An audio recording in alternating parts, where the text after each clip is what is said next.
खुलुमबाय सानजारि थान्दैनि स्टुडिय'आव दिनै फुंबिलिनि रादाबखौ फरायदों आं आमिना सरगियारि।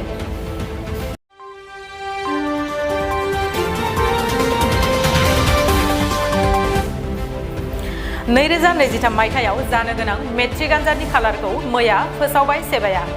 फैगौ 3 मार्चनिफ्राय जागोन मेट्रिक आनजादा। 2023 मायथाइनि मेट्रिक आनजादखौ गोदान सोलोंथाइ खान्थिखौ बिथा खालामनानै खुंनाय जागोन होनना खौरां मोन्दों।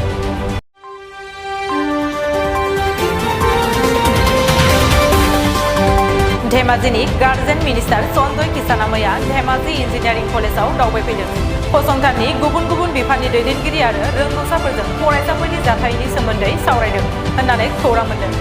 बे हाबाफारियाव धेमाजि जिल्ला बिजेपिनि आफादगिरि प्रेम दत्तजों लोगोसे मावथि सोद्रोमाफोराबो बाहागो लादों।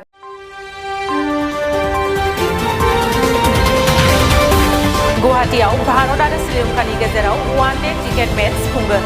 फैगौ 2023 मायथाइनि 10 जानुवारियाव भारत आरो श्रीलंकानि गेजेराव जानो गोनां वान डे क्रिकेट मेचखौ गुवाहाटीनि बारसापारा स्टेडियामाव खुंनो थि खालामदों होनना खौरां मोन्दों।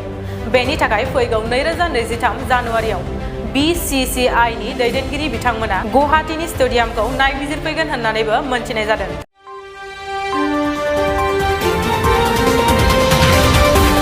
मैया बरपेटा जिल्लानि बरपेटा रड हाउलि फरायसालियाव डक्टर बानिकान्त काकति एवार्ड्स गथायदों आसामनि सोलोंथाइ मन्थ्रि डक्टर रनज पेगुआ।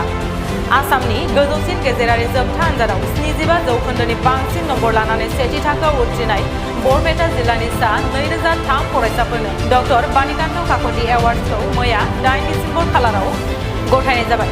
बे बान्था गथायनाय हाबाफारियाव गाहाय आलासि महरै बाहागो लादों आसामनि सोलोंथाइ मन्थ्रि लोगोसे बरपेटा जिल्लानि गार्जेन मिनिस्टार डक्टर रनज पेगु बिथाङा।